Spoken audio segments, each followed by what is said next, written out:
I want to introduce Chris Jadala, who is a student in learning and mind science, student in science, ag, and mathematics. He is also the student representative in the graduate group in education. And I want to thank him for introducing Dr. Alexis Patterson today. Yeah, thank you very much, Dr. Martinez. And hello, everybody. It is a privilege to be introducing Dr. Alexis Patterson-Williams for today's research seminar. Dr. Patterson-Williams' research lies at the intersection of equity studies, social psychology, and science education, examining the equity issues that arise when students work together on group projects in science, and the role that social emotional skills play in facilitating equitable interactions between students. And driving her research is the desire to study the challenges facing those in the field of science education in order to reframe science learning in terms of diversity and access, which there's such a critical need for. And Dr. Patterson-Williams has published work along these lines in multiple journals, including Equity and Excellence in Education, the International Journal of Science Education, the Journal of Adolescent and Adult Literacy, and many more. And she published a paper with co-author Dr. Selena Gray in the journal Theory into Practice that in 2019 won the Best Article Award for the journal. And this paper is titled Teaching to Transform the Holistic Science Pedagogy. Dr. Patterson-Williams joined the School of Education at UC Davis after receiving her PhD in Curriculum Studies and Teacher Education from Stanford University in 2015, where she also received a master's degree in Policy, Organization, and Leadership Studies. And as an assistant professor here, Dr. Patterson-Williams has been such a wonderful mentor to so many students across different areas, but especially for those in the science and agricultural education emphasis area, myself included. And I can personally attest that she's incredibly thoughtful and incredibly insightful when it comes to research on equity and science education. And I have learned so much from working with her. And a few last very important points here. Dr. Patterson-Williams is a California girl born and raised, and she calls the Bay Area home. Shout out to the Bay. But she also has Southern roots and feels at home when she visits her grandmother in Valdosta, Georgia. And when I asked her her favorite food, she says it was hard to answer because she loves all food, but she could eat pizza every day. And so with that being said, I will hand it over to you. And everybody, please join me in welcoming Dr. Patterson-Williams. Thank you, Chris, for that lovely introduction. And thanks to everyone for coming out. I know Mondays can be a particularly challenging day full of meetings and just trying to get your week started. So it definitely means a lot to see so many familiar faces. I miss seeing all of you folks in the hallway and then just seeing some new faces as well. So welcome and thank you. I'm gonna go ahead and share my screen. Give me a thumbs up if you can see it. Thank you, awesome. So I'm excited to share the ideas from this forthcoming paper with you today. And the paper is entitled, as you can see on this title slide, Sustaining Disciplinary Literacy in Science, a Transformative Just Model for Teaching the Language of Science.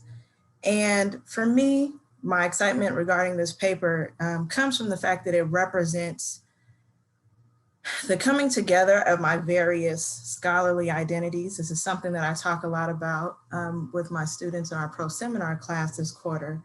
And it really builds on my early work on literacy and science, as well as bringing to bear my more critical work on ways to make science learning environments more just and transformative for all students, but particularly those students who have been marginalized in science. And so I'm grateful to the Journal of Adolescent and Adult Literacy that gave me the opportunity.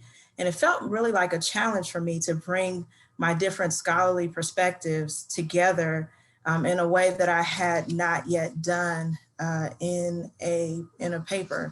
And so, as I said, I'm excited to kind of talk through these ideas and share them with you today.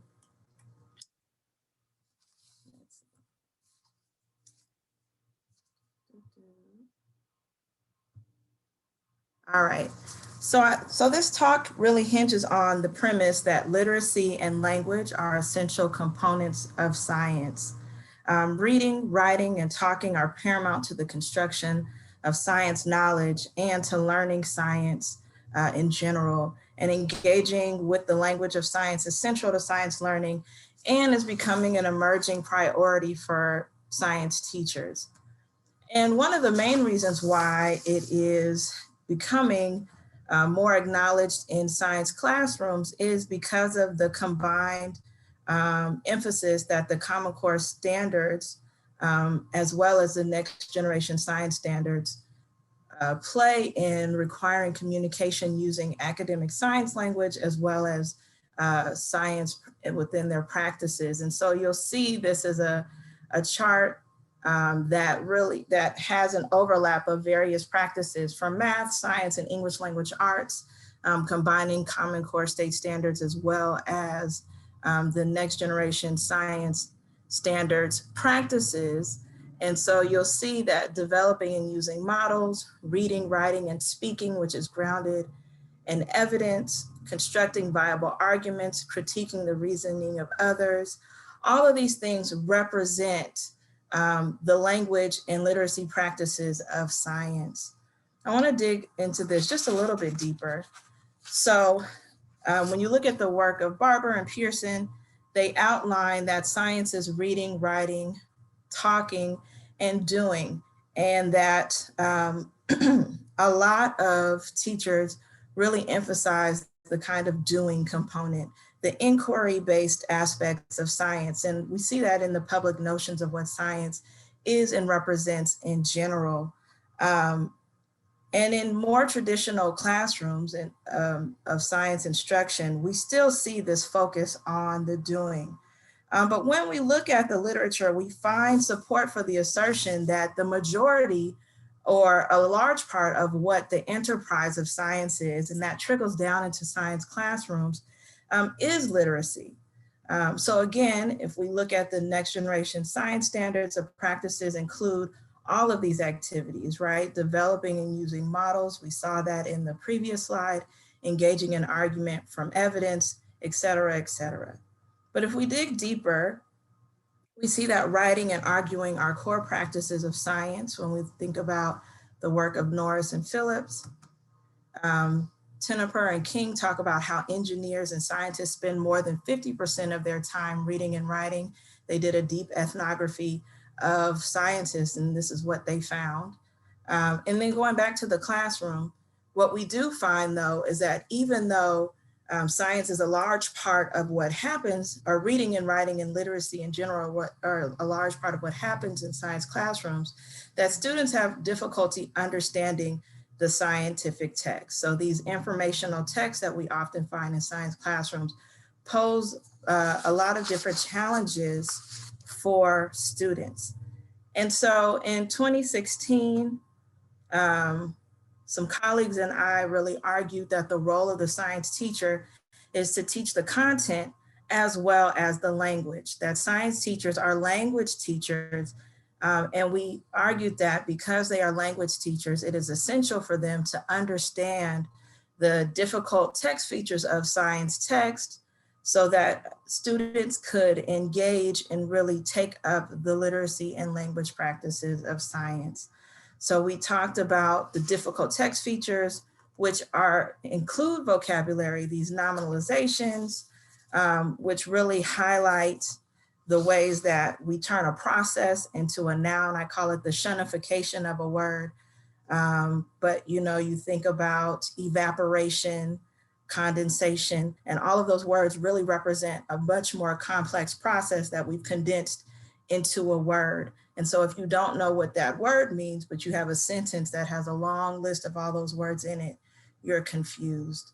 The academic and science language in general is challenging. Polysemy, I'm not going to go through all of these, but the paper really does go into a greater amount of detail. Just the density of the text. I know many of you all who are either academics or reading graduate school papers, you read a text like 5 or 6 times, you're reading this paragraph and you're like, what is going on? But there's so much information packed in that it's really challenging to make sense of it, particularly if you don't understand the first idea. There's this weaving of ideas. And so if you're lost at the beginning, you're lost by the time you get to the end, even more. And a lot of times we think that the graphics and the diagrams are helpful, But sometimes the text or these images are also have another language, the tables, the images are not quite clear. And so if you can't use the context clues of the words on the page to help you with the images that are also confusing, we find that a lot of students are lost. So we go through and we outline in this paper different strategies. So pre-reading strategies as a way to activate prior knowledge. When students are reading, we call them during reading strategies to really support them monitoring comprehension. And then post-reading activities, which really help students make sense of, okay, I've read it, what did I read? How can I synthesize, summarize to ensure that I comprehend the text? And we were really proud of this paper when it came out. But as I sat again for this column that I was invited to write and began to really reflect on this, thinking that I had probably 5 years ago and even further along, I kind of came to this conclusion that the process of developing disciplinary literacy in science is not a neutral act. And if all we do is help teachers understand the difficult text features of academic science language and give them reading strategies to make text accessible, that as a step forward and as a singular step forward is limited and does not account for the other features of the text that can be harmful of learners. As I said, learning language is not a neutral act. The language is steeped in meaning and has an impact on students. So let me unpack this statement a bit because it may not be obvious as to the ways that disciplinary literacy in science can really bring about strong negative emotions in students. And that's what we see in the literature. And so let me delve a little bit deeper into that. So one of the things that we know about science academic language is that it's oftentimes associated with middle class, white middle class values and interests. And so, while there are gains to using the language of science, particularly for those who are focused on social mobility, there are also losses. And there are losses because language and identity are inextricably linked, such that students have to make linguistic choices in order to enact a particular identity, which means when I'm using a language, I'm not just using words, but I'm choosing a particular identity that language is associated with. So when I'm giving this presentation, I'm using standardized English, I'm using a particular vernacular, and that signals to you, to some of you perhaps, that I'm scholarly, that I know what I'm talking about. And this is a decision that folks have to make all the time because they want to put out this appearance, they want to be accepted, they want their ideas to be valued. And that is a choice that I'm making today, and it's a choice that we often ask our students to make. So we can't separate language and identity. And one of James Paul G is a great researcher, and one of the things that he argues is that while there are gains to using the language of science, there are also losses. And he explains it like this. He says that the acquisition of academic language is tied to the learner's willingness and trust to leave their life world language, which for him, life world language is the everyday vernacular of a student, to participate in another identity, that of what he calls specialist language in science. And one that for anyone represents a certain loss, but for some people, it represents a more significant loss.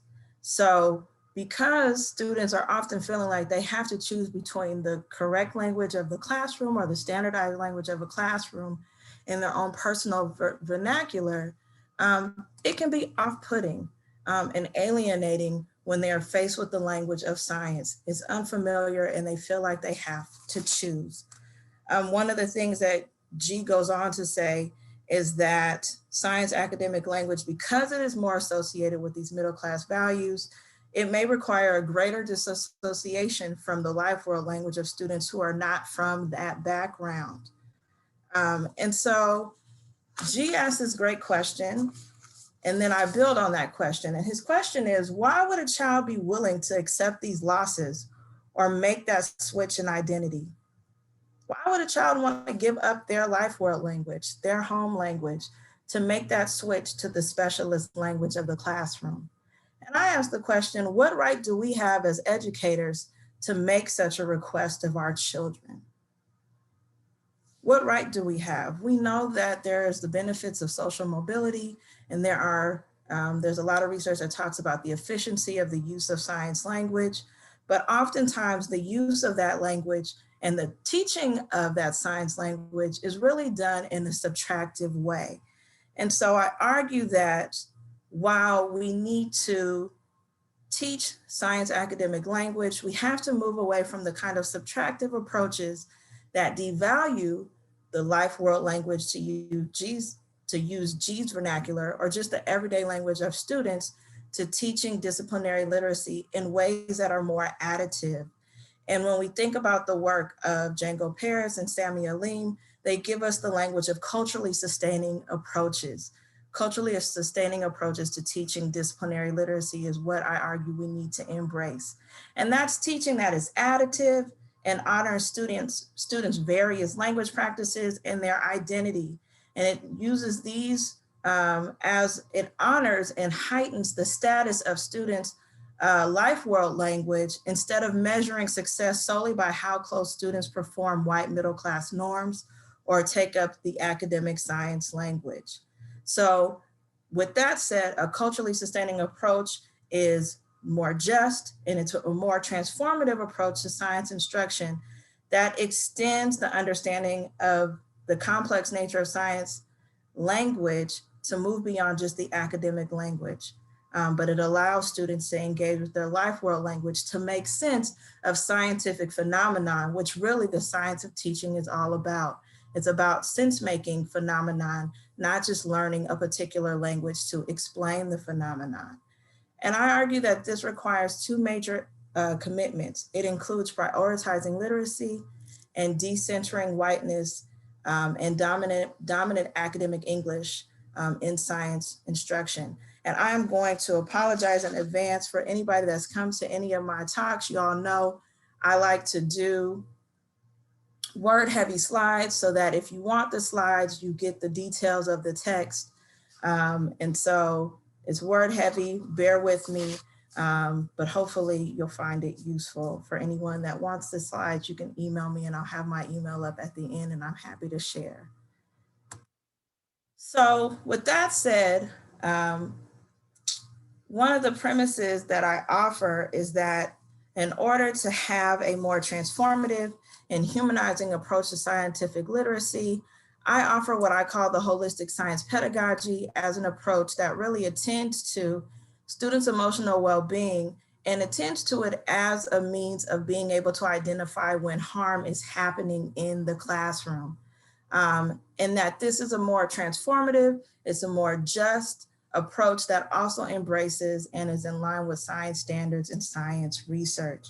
And if you're not familiar with the WSP, Chris is going to put in the chat a link that will give you a table that is also from this talk.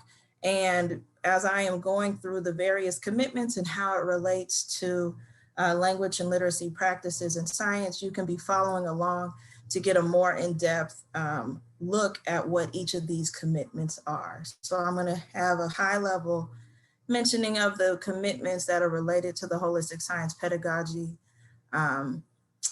in my slides, but this table will give you a little bit more detail. All right. All right, so we're going to move forward. So the holistic science pedagogy is a teacher and student-centered approach to teaching science that requires 5 commitments from the teachers. And this is a framework that my sister colleague, Dr. Selena Gray, and I came out with a few years ago. She's a classroom teacher in Southern California. And so this is some work that's really based on my dissertation, her dissertation, and our research that we've been doing since then.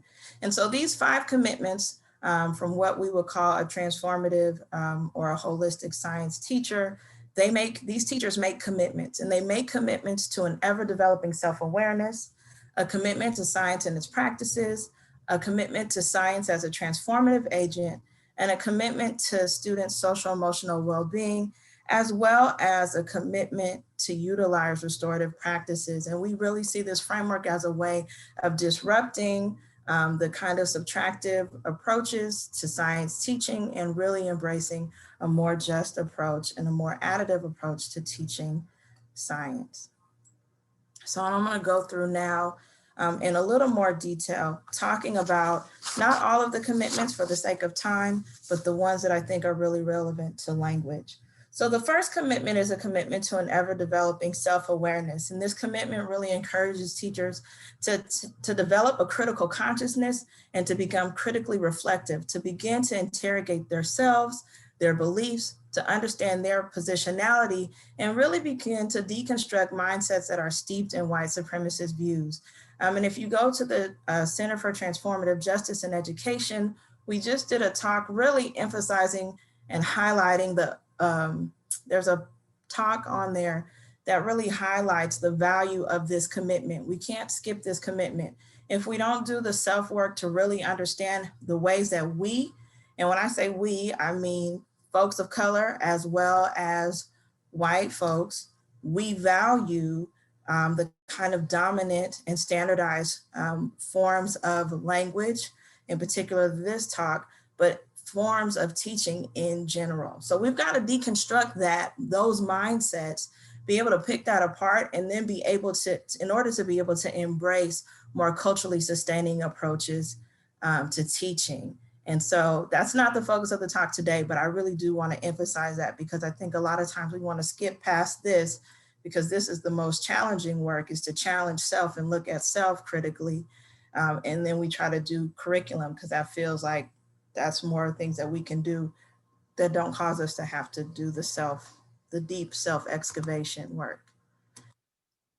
So what does it look like? When you've done this kind of deep self-awareness work and develop a critical consciousness in this way, we see that teachers begin to set the standard for what is appropriate in terms of the language usage in science. And as I stated earlier, it begins to move away from this oppressive view that the only appropriate language in science, or the best or correct answer in science, is the academic language, but begins to understand that harm comes when we take that approach, and that we can elevate the language practices and the linguistic choices of students as they make sense of the world around them, and elevate that to the same standard that we do the academic language. So it's not like this is a tool to get to one thing, but that we have these two forms of language really on the same page. And so a holistic science teacher would learn from the different communities about their deep histories, bring in their funds of knowledge that are essential to resisting stereotypes, and really, again, as I said, welcoming the various repertoires of language and knowledge that students in their communities bring to bear on the science phenomenon and understanding the scientific world around them. The next commitment is a commitment to science and its practices. And I think this one is important for me to highlight, because this commitment requires that teachers, they encourage students to use science as a means to make sense of the world, but it also is about teachers constantly engaging in the development of their own content and pedagogical knowledge, right? And so that does mean understanding what's current in the research about good science teaching. It is about understanding the standards and understanding the different practices, the cross-cutting concepts, the disciplinary core ideas that are highlighted in the next generation science standards, especially if you live in a state or an area that is embracing that.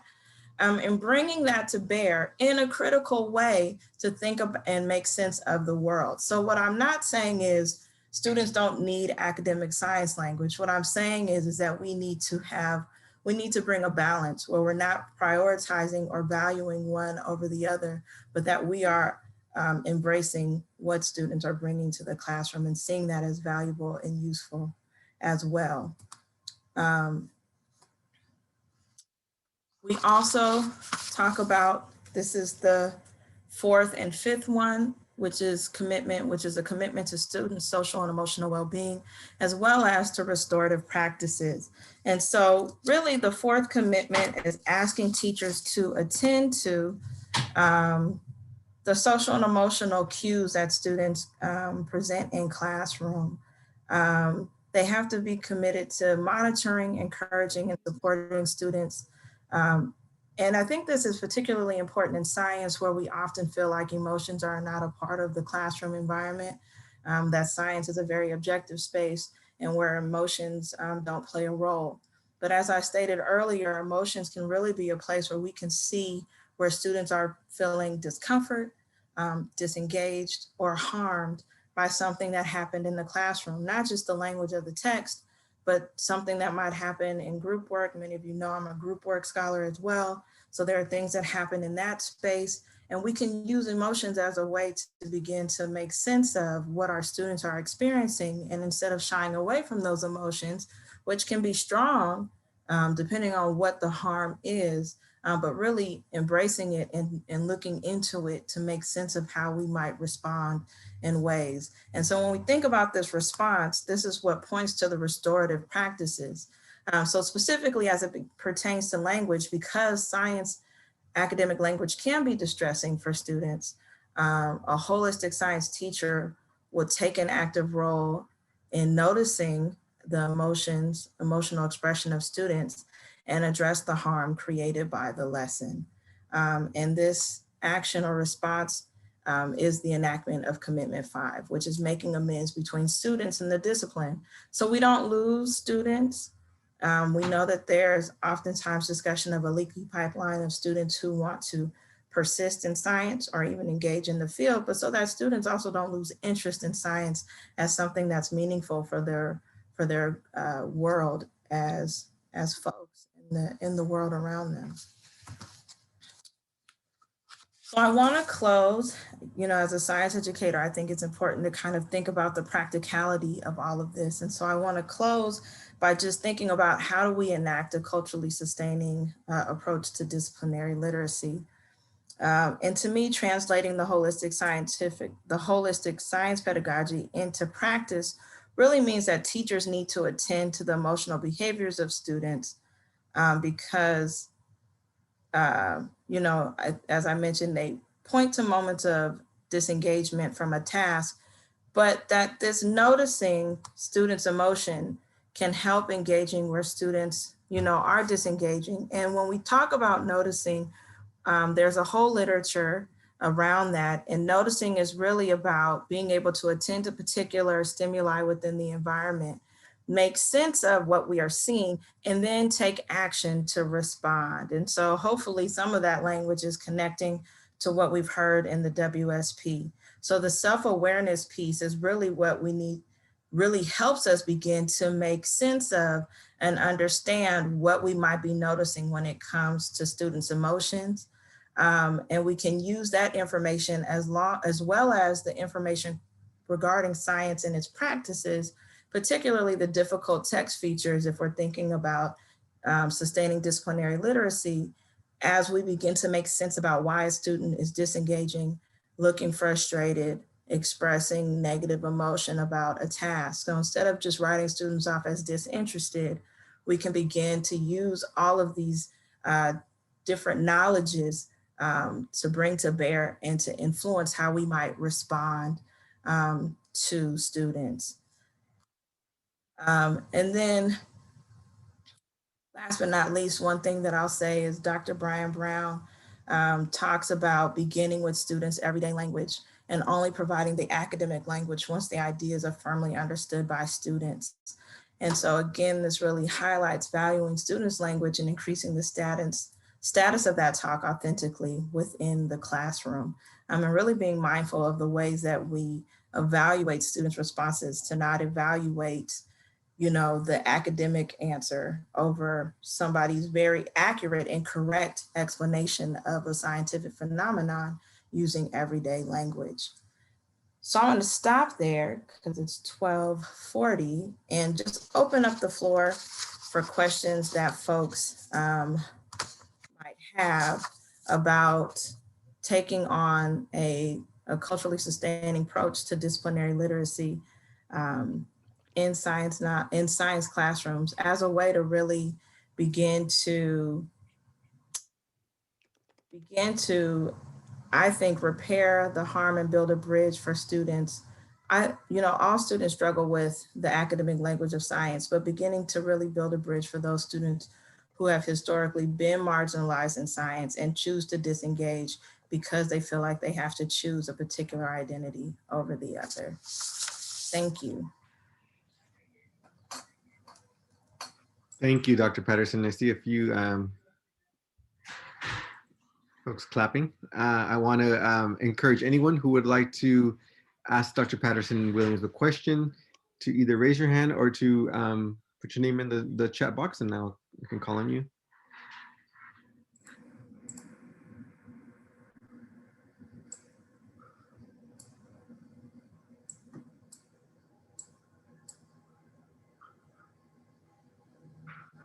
In the meantime, I have a question, Dr. Patterson. Oh, go ahead, Sydney. Sydney, go ahead. Hi, thank you so much, Dr. Patterson. It was really wonderful to hear you talk. And I had a question about the way that you use commitment, the word, and what it means to you and what it means in terms of the practical use of it. I was just wondering, commitment to who? Commitment to the students, commitment to a higher entity in academia, commitment to themselves. I was just wondering like how this word is being used. Yeah, thank you. It's a great question. So when we talk about a commitment, Cindy, we're really thinking about one, we use the word commitment. A lot of the literature uses the word beliefs. And I believe that you would be hard pressed, not that it's impossible. I actually don't believe it's impossible, but I do believe you'd be hard pressed to find an educator that says they don't believe in equity, they don't believe in justice, right? But that their actions don't align with what they actually espouse, what they believe. And so when I say a commitment, in this sense, we're really talking about commitment to enacting a particular approach. And for us, it's the holistic science pedagogy. So it's a more transformative and just approach to teaching science. So in that way, we're really talking about committing to students to teach in transformative and socially just ways, but committing beyond just a belief system, but really taking those beliefs and putting them into action and practice. Thank you. And I'll just add that I think that it's also a commitment to oneself. Believe that you experience a great amount of dissonance when you have a certain set of beliefs that you're not actually enacting. And so this is a commitment to students, but I also think it's a commitment to one's own self, that if you hold these beliefs, to really be true to what those beliefs are and to be able to live those out amongst yourself, within yourself and within your classroom. I saw Gloria had a question. Yeah, thank you. Also, I wanted to express my thanks, Dr. Patterson. Very stimulating talk, and so I'm going to try to keep my question focused on the discussion's intention and not make it about the things that I study. So I'm wondering if you could say a little bit more about, the extent to which your I guess your framework and your methods require, I guess you could say, instructors to make explicit some of those components that you name, especially toward the end, the last two commitments. So for example, I wrote it down for myself, like explicitness about culture. So if it's about culturally sustaining, and I understood the connection between language and identity, but there isn't an explicit naming of culture. It sounds to me like it's an implicit connection. So to what degree do you advise, let's say, instructors to make explicit that there's a cultural aspect to engaging in those kinds of discussions, whether it's about science content or it's about their own participants as agents of that discipline. Can you say a little bit more about that? And I was especially, kind of touched by your comments related to traumas in science, because I haven't worked with K-12 students, but with undergraduates who then become folks who describe themselves as not being science material. To me, seems like some of there's the language of instruction that itself has led to some of these traumas. And so I'm just curious if you could say something about that.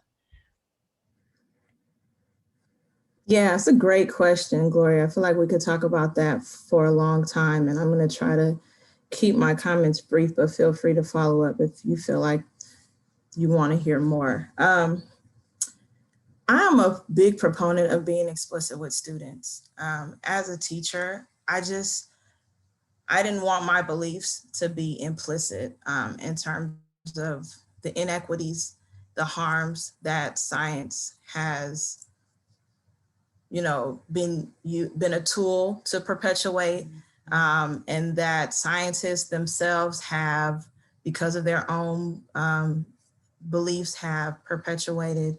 And I think we do a disservice when we hide those things. And so to me, it's very important to be explicit. I started my 7th grade lesson with the video, my 7th grade year. Every time I taught 7th grade, I started it with the video, Race, the Power of Illusion, as a way to really make science seem practical and relevant, because my students deal with stop and frisks on their way to school all the time because they didn't tuck their shirt in on the way, or for whatever reason, because of the color of their skin. And so to me, because so many students feel like science is not relevant to them, or they don't see that implicit connection, or they're not concerned about why the light switch flips on, they're just glad it does when it does. To me, race, culture, ethnicity, as well as other things, are prime ways to really show how science is meaningful. And they're not the only ways, but they are terribly meaningful to students. And so when folks say like they're colorblind, that signals to students that they're not fully seen, or that they're not fully present in a space. And so I think it's really important to make class, gender, sexual orientation, all those things present, because science has something to say about it. Someone in the science community has had something to say about it. And so we can bring that to bear in the classroom, whether it's because we're doing some kind of problem-based learning, because we want stuff to be culturally relevant. We can bring these various identities to bear into how we understand the world. And so I'll stop there, but I do think it's important I believe it's important to be explicit. And I think that's why that first commitment is very important. We have to be honest about the role that science has played, and that, and science is like this, inanimate thing, right? But that science has been used as a tool to create harm. It's also been used to create all these beautiful and wonderful things as well that have sustained life. So I don't want to just paint it in one way, but I think we need to be honest about both the benefits and the harms that have happened, that so many of students, at least from historically marginalized communities, have experienced, and bring that in to make the curriculum seem more connected. And I think in terms of language, I think it's important to be honest about how language is valued. Our students know it, they feel it. So why don't we call it what it is and help them be agentic and thinking about, well, you can choose, I'm gonna give you both, but you have a choice, and whether you choose to do the academic language thing or not. But I want you to know that there are consequences in a society that does value this language. And also it's your choice whether you choose to buy into that system or not, right? So I just am I'm a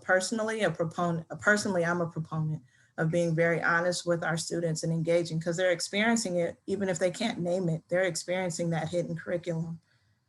I said I was going to be brief, so I'm stopping. Thank you so much. Thank you.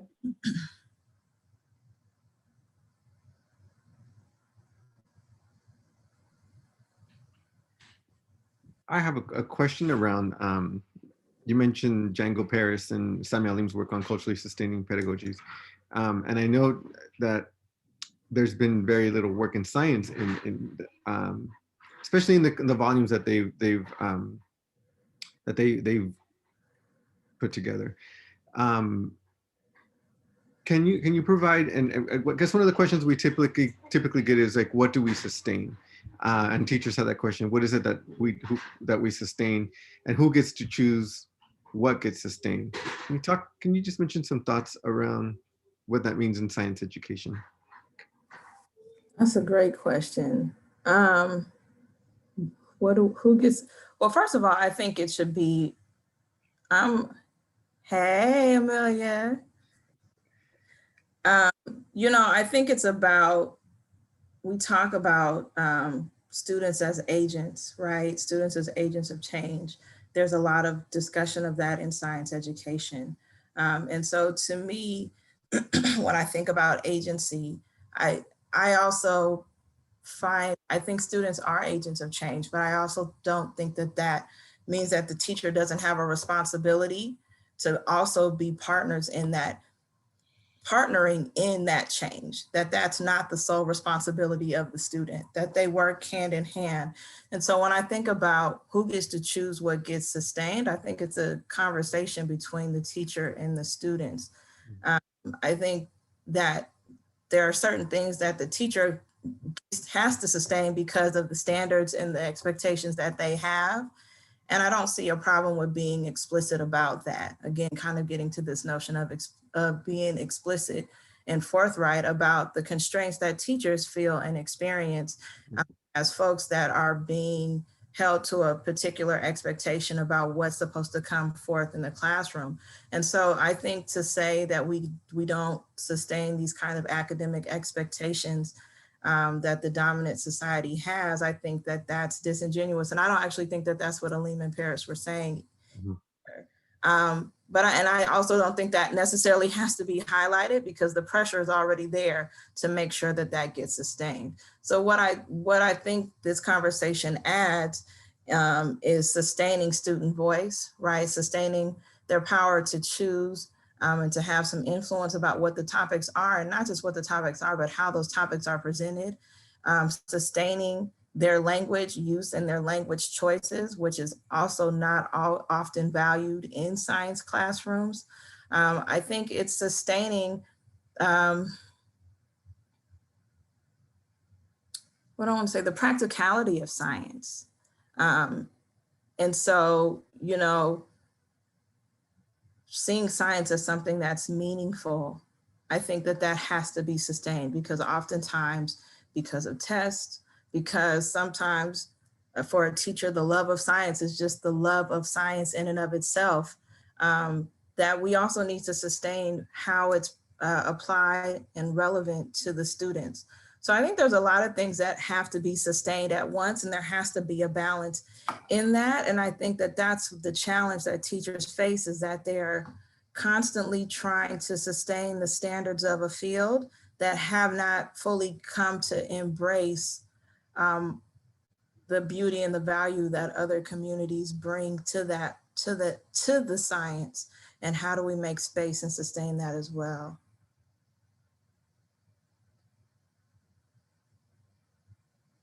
Do I see Darnell's question about my thoughts about Chris Empton and Jiz's work about teaching science through hip hop pedagogy? I mean, I think it's a way to engage in teaching that is relevant for a subgroup of students. I think it's a way. I don't think it's the only way, but what I do appreciate about it is that it, again, heightens the status, right, of the language practice of hip hop.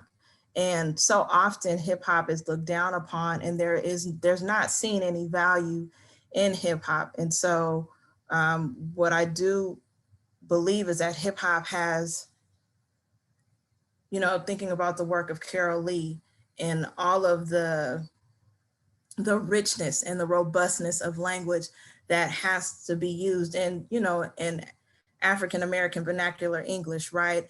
There's that and so much more. The work of Keith Cross comes to mind when you think about all of the ways that all of the different language tools that are employed in hip hop. And language is just one part of it. I believe there's 5 other components to hip hop that we can bring to bear. And so bringing that to bear in the science space, I think, is one way to engage in hip hop pedagogy. You know, I also don't think that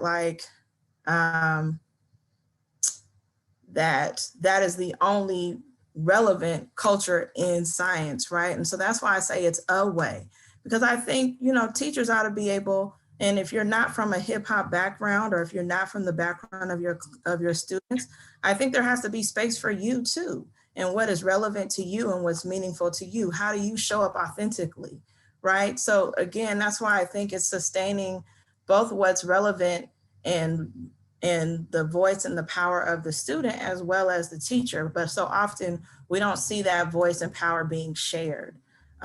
We see one dominating over the other, mainly what the teacher or what the district or what the standards are saying. And I think that there has to be a balance in that.